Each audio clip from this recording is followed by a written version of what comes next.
The woman's voice was sharp, echoing through the boutique and creating a scene as she jabbed her finger toward the teenage girl. "I'm telling you, she doesn't belong here," she hissed at the manager. The other customers froze, their eyes darting between the woman and the girl, unsure of what to do. But the girl didn't flinch. She stood tall, her eyes locked on the woman who had just humiliated her in front of everyone. Little did that woman know, the truth she was about to discover would shatter her smug confidence in an instant. Emma Reynolds, a confident 16-year-old with a love for fashion and a strong sense of self, had no idea what awaited her that afternoon. She had simply walked into a boutique to find a dress for a special event, completely unaware of the storm brewing around her. Her father, Nathan Reynolds, was a well-respected entrepreneur who owned several high-end stores across the city. Known for his generosity and vision, Nathan had built his empire from the ground up. But today he was away on business, leaving Emma to enjoy a quiet shopping experience. Or so she thought. For the very first time, Emma had walked into the boutique without her father. It was a proud moment for her, a chance to shop for herself and feel independent. She had always admired the elegant racks of designer clothing, and today, she was just another customer. As Emma browsed, she felt a sense of pride and excitement. The upcoming charity gala was important, and she wanted to look her best. She spotted a stunning dress, but after noticing it wasn't her size, she put it back while admiring its intricate details. However, someone else in the store wasn't admiring Emma at all. That someone was Mrs. Evelyn Drake, a regular customer who carried herself with an air of entitlement. When Evelyn noticed Emma, her eyes narrowed. To Evelyn, Emma didn't belong, and she was determined to make that clear. Her judgment didn't stop at quiet disdain. She followed Emma, her sharp gaze tracking every move. When Emma stepped into the fitting room, Evelyn muttered loud enough for others to hear, "I bet she's not even here to buy anything." Unaware of Evelyn's growing hostility, Emma continued shopping. She found another dress perfect for the charity gala her father was hosting and headed to the fitting room with a smile. But across the room, Evelyn watched intently. "What's she doing here?"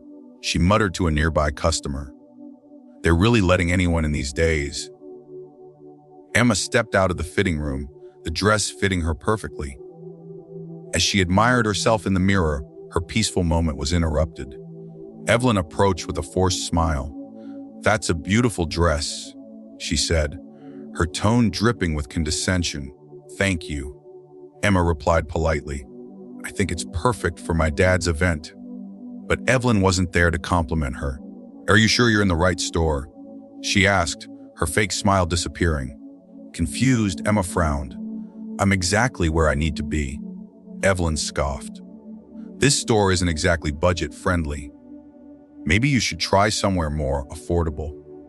Emma felt her stomach tighten. She had encountered rudeness before, but this felt targeted, more cruel. Still, she refused to back down. "I'll let my purchases speak for themselves," she said firmly. Other customers began to notice the exchange, their whispers filling the boutique.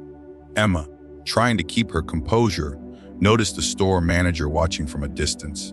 She took a deep breath. "If you have an issue, maybe you should take it up with someone in charge."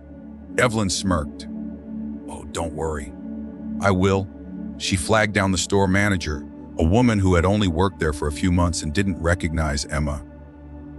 "Excuse me," Evelyn said, her voice loud and sharp. "I've been watching that girl, and I'm pretty sure she slipped something into her bag." The manager, visibly uncomfortable, approached cautiously.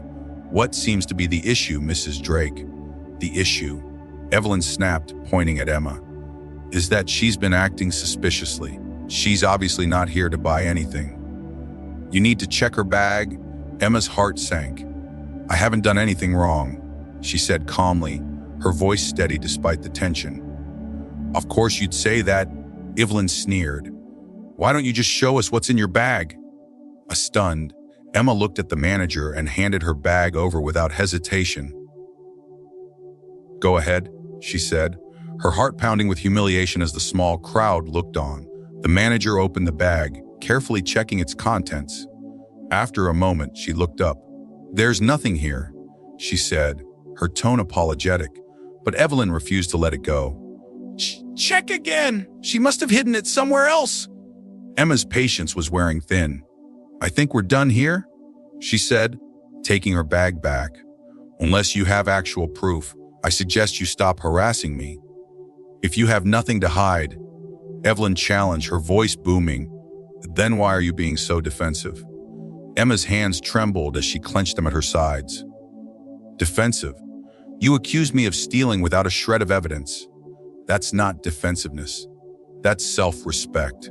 The manager, desperate to defuse the situation, said, "Perhaps we should all just take a step back." But Evelyn wasn't calming down. "Girls like her don't belong in stores like this," she declared.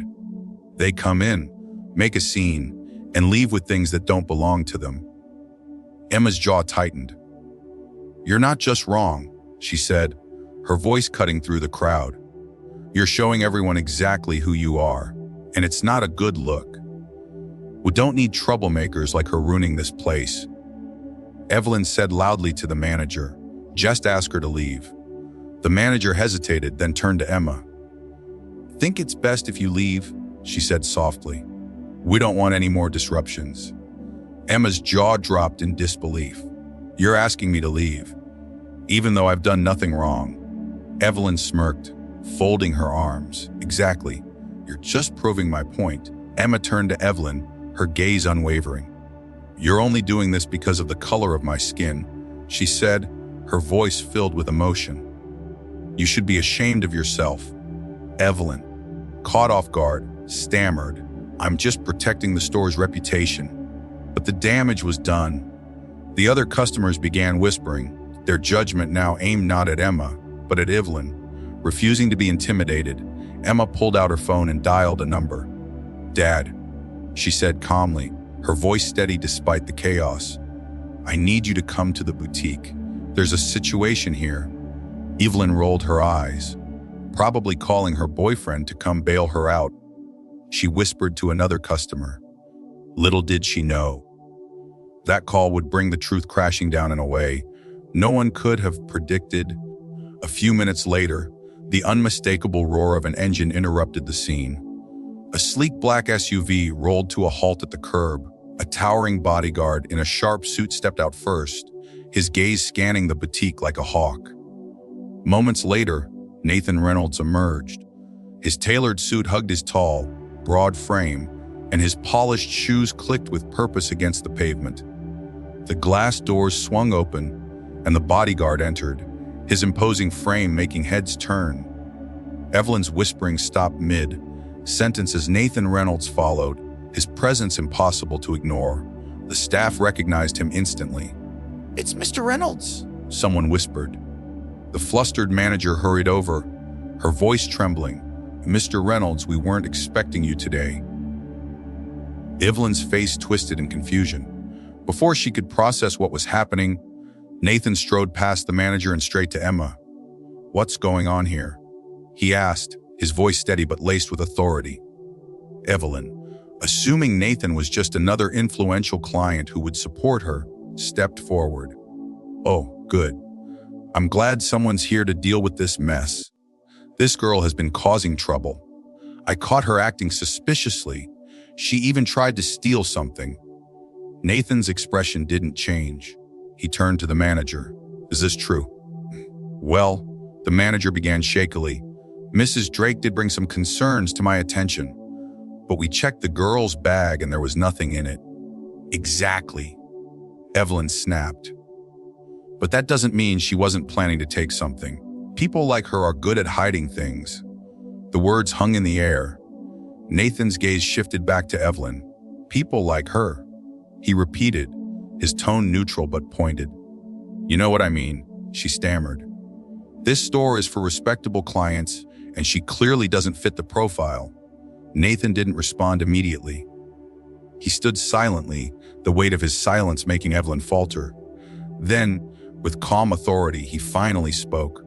"This girl you're accusing," he said, his tone measured but sharp. "As my daughter." The room froze. Time itself seemed to stop. Gasps rippled through the boutique as the weight of Nathan's words sank in. Evelyn's expression crumbled, replaced by a look of pure shock and fear.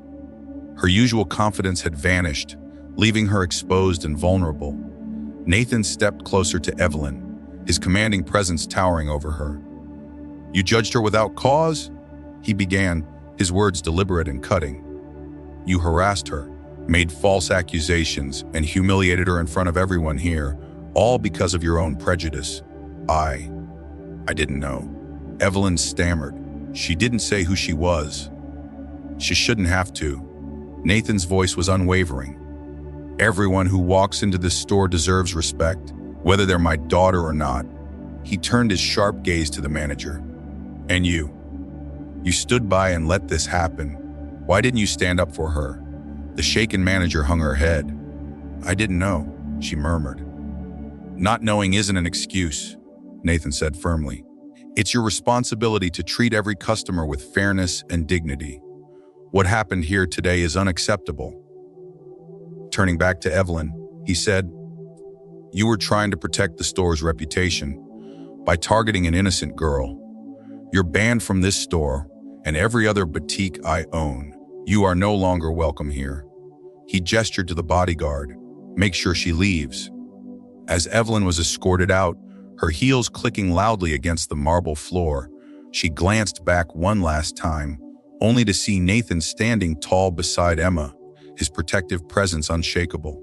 The manager stepped forward. "Mr. Reynolds, I am so sorry. If I had known she was your daughter." Nathan raised a hand, stopping her. "It's not about who she is. It's about how you handled the situation. You listened to baseless accusations and didn't stand up for a customer. This store represents my name, and I won't tolerate this kind of behavior again." He then turned to Emma, his expression softening. "Are you okay?" Emma nodded, a small smile breaking through. "I'm fine, Dad. Thank you." "I'm proud of you," Nathan said, placing a reassuring hand on her shoulder. "You handled yourself with dignity and grace. This is your store as much as it is mine, and no one has the right to make you feel otherwise." Together, they walked toward the back office, leaving behind a room full of stunned onlookers and a lesson that no one would soon forget. As they left, Emma made a silent promise to herself. This wouldn't be the last time she stood up for what was right. Her strength and her father's unwavering support served as a powerful reminder that dignity cannot be stripped away by the ignorance of others. It was a story of triumph, reminding us all of the importance of empathy, fairness, and standing up for what's right.